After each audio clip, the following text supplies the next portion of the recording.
Fixing yourself begins with looking in the mirror and owning what you see. It's not about pointing fingers, blaming your upbringing, your circumstances, or the people around you. It's about standing tall and saying, this is my life and I am responsible for it. Too often, we waste time looking for reasons outside ourselves, reasons why we didn't get the job, why we didn't achieve the goal, or why we keep running into the same obstacles. But the truth is, nothing changes until you acknowledge your role and where you are right now. Taking responsibility is not about guilt or self-pity. It's about power. Because when you take ownership of your choices, you take back the power to change your story. It's realizing that while you can't control everything that happens to you, you can control how you respond. It's a shift in mindset from victim to victor, from reactive to proactive. It's the willingness to say, no one is coming to save me, so I will save myself. This isn't an easy path. It requires honesty, reflection, and courage. It's about owning up to your mistakes without shame, but with determination to do better. When you blame others, you give away your strength. When you take responsibility, you take the wheel. That's how you fix yourself, by owning your journey, your choices, and your potential to create the life you want. Fear is a natural part of life, but it's also the biggest barrier between you and your potential. The things you're afraid of, the conversations you avoid, the challenges you shy away from, the risks you refuse to take are often the very things that hold the keys to your growth. Fixing yourself means not running from fear, but turning to face it head on. It means acknowledging that fear is not the enemy. It's a signal that you're stepping into the unknown, and the unknown is where transformation happens. Fear will whisper lies in your ear. It will tell you that you're not good enough, that you'll fail, that it's safer to stay where you are. But staying safe isn't the goal. Growth doesn't come from safety, it comes from stepping into the discomfort, leaning into the uncertainty, and trusting that you have what it takes to navigate it. Fear might not go away completely, but you can learn to move forward with it. Courage isn't the absence of fear, it's taking action despite it.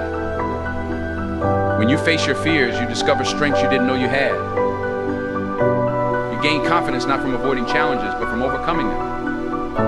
Fear shrinks when you stop letting it control you.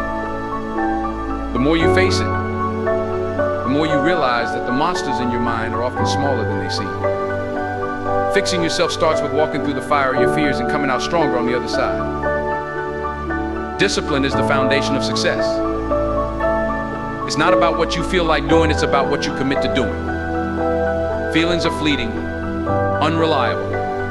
They'll tell you to hit snooze when you should get up, to take the shortcut when you know the long road is where the growth is. Discipline is what steps in when motivation fades. It's the steady hand that keeps you on track when the excitement wears off and the grind begins. Building discipline starts with the small things. It's in the choices you make every day, the decision to stick to your plan, to show up even when you don't want to push through when it gets hard. These moments might seem insignificant in isolation, but over time they build momentum. They shape your character, proving to yourself that you're capable of staying the course. It's not glamorous, and it's not always fun. But discipline pays dividends that motivation never will. It creates habits, and habits create results. When you're disciplined, you don't have to rely on willpower for every decision. It becomes part of who you are, a person who follows through, who doesn't quit, who keeps going no matter what. Fixing yourself means mastering discipline. It's about being consistent. Even when the road is long and the rewards aren't immediate. It's about building the muscle to keep moving forward, step by step, until the hard work pays off. Because in the end, discipline is what separates those who dream from those who achieve. Excuses are the stories we tell ourselves to avoid the truth. They're comfortable lies, easy to believe, because they shield us from accountability. But the harsh reality is that every excuse you make is a brick in the wall between you and the life you want to build. Fixing yourself starts with tearing down that wall brick by brick, by confronting the excuses that hold you back. Excuses sound reasonable in the moment. I didn't have the time, I wasn't given the same opportunities, it's not my fault. They may even have a hint of truth to them, but that doesn't make them valid. Time can be made, opportunities can be created, and even in the face of unfair circumstances, you have the power to rise above. The longer you cling to excuses, the longer you delay your own growth. Eliminating excuses doesn't mean ignoring challenges or pretending life is easy. It It means refusing to let those challenges define you. It's about shifting your mindset from I can't to how can I. Every time you catch yourself making an excuse, you have a choice to accept it or to reject it. Rejecting it means taking action, finding solutions, and proving to yourself that you are stronger than the obstacles in your way. When you stop making excuses, you take back control. You realize that while you can't control everything, you can control your effort, your attitude, and your response. That's where true growth begins, when you stop hiding behind excuses and start taking bold, unapologetic steps toward your goals. Vision is your compass, your guide to where you want to go and who you want to become. But a vision without focus is like a car without a driver. It goes nowhere. The distractions of life are everywhere, pulling your attention in 1,000 directions. They whisper promises of instant gratification, easy wins, and fleeting pleasures, but they lead you away from the path you're meant to walk. Fixing yourself means learning to guard your vision fiercely and refusing to let distractions steer you off course. Distractions don't always look like obstacles. Sometimes they disguise opportunities as things that seem urgent but aren't important. Social media, endless entertainment, and the constant noise of other people's opinions can drown out your inner voice if you let them. You have to make a choice every day. Will you spend your time feeding distractions, or will you invest it in building your future? Keeping your vision alive requires clarity. You need to remind yourself why you started, what you're working toward, and what it will mean when you get there. Write it down. Picture it in your mind. Let it fuel your actions. And then say no to anything that doesn't align with that vision. It's not always easy, but every time you choose focus over distraction, you get closer to the person you're striving to be. The world will always try to pull you away from your goals, but your vision is stronger. Fixing yourself means locking in on that vision and staying disciplined enough to keep chasing it, no matter how tempting the distractions may be. Because where focus goes, progress flows, and your future depends on the choices you make today. Failure is not the end, it's a stepping stone. Too many people let failure define them, as if a setback is proof that they're not good enough or that their dreams are out of reach. But failure is a teacher, not a verdict. Fixing yourself begins with changing how you see it, not as something to fear or avoid, but as an essential part of growth. Every failure holds a lesson, a clue about what didn't work and what you can do better next time. The question is, are you willing to look for it? It's not about dwelling on what went wrong, but about analyzing it, understanding it, and using it to move forward stronger than before. When you fail, the choice is yours. Let it break you or let it shape you.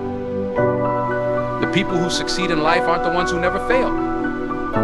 They're the ones who fail often, learn quickly, and refuse to give up. Failure tests your resilience. It challenges your determination. It forces you to adapt and grow. It's uncomfortable, yes, but comfort doesn't lead to greatness. Growth happens in the discomfort. In the moments when you pick yourself up, dust yourself off, and try again. Fixing yourself means embracing failure as a necessary part of the process. It's about realizing that the greatest lessons often come from the hardest falls. Each time you get back up, you're a little wiser, a little tougher, and a little closer to your goal. Failure isn't the opposite of success, it's a critical part of the journey to it. Humility is the quiet strength that keeps you grounded no matter how high you climb. It's easy to get caught up in your own success, to let your achievements inflate your ego and make you forget the journey it took to get there. But the moment you lose humility, you stop growing. Fixing yourself means remembering that no matter how much you accomplish, there is always more to learn, more to improve, and more to give. Being humble doesn't mean downplaying your worth or denying your success. It means recognizing that your success isn't just about you. It's about the people who supported you, the lessons you learned, and the opportunities you were given. It's understanding that everyone you meet has something to teach you, no matter their position in life. The truly great are those who listen, who stay open to new ideas, and who treat others with respect, no matter their status. Humility also means being honest with yourself about where you can do better. It takes courage to admit your flaws, to accept constructive criticism, and to keep striving for growth, even when others tell you you've made it. Pride will tell you to protect your ego, but humility will remind you that the real work never ends. Fixing yourself is not about putting yourself above others, it's about lifting others up while continuing to elevate yourself. Stay hungry, but stay humble. Because the higher you rise, the more important it is to stay rooted in gratitude, respect, and the understanding that the journey is bigger than just you. The people you surround yourself with have a profound impact on your mindset, your habits, and ultimately your destiny. They can either push you toward your goals or pull you away from them. Fixing yourself means being intentional about who you allow into your inner circle. It's not about cutting people off recklessly, it's about protecting your energy and aligning yourself with those who challenge you to be better. The truth is, you become like the people you spend the most time with. Their attitudes, values, and behaviors influence you, whether you realize it or not. If you're around negativity, complacency, or small-minded thinking, it's only a matter of time before it starts to rub off on you. But when you surround yourself with driven, positive, and uplifting individuals, you rise to their level. They inspire you to aim higher, to work harder, and to dream bigger. Choosing the right people doesn't mean only seeking out those who agree with you. The best relationships challenge you, push you out of your comfort zone, and hold you accountable. These are the people who will tell you the truth, even when it's hard to hear, because they care about your growth. They celebrate your wins and stand by you in your struggles. Fixing yourself is not about perfection, it's about progress. It's about owning your journey, facing your fears, and building the discipline to stay the course. It's about silencing excuses and keeping your vision sharp amidst distractions. It's learning from every failure, staying humble no matter how far you go, and surrounding yourself with people who lift you higher. This isn't a one-time effort, it's a lifelong commitment. Every day you have a choice to stay the same or to take one more step toward the person you're meant to be. The process isn't easy, but it's worth it. Because when you take responsibility for your life, push past fear, and stay focused on growth, you don't just fix yourself, you transform yourself. And in doing so, you inspire others to do the same. So start today. Not tomorrow, not someday, today. Take the first step, and then the next. Because the best version of you is waiting, and it's up to you to bring it to life.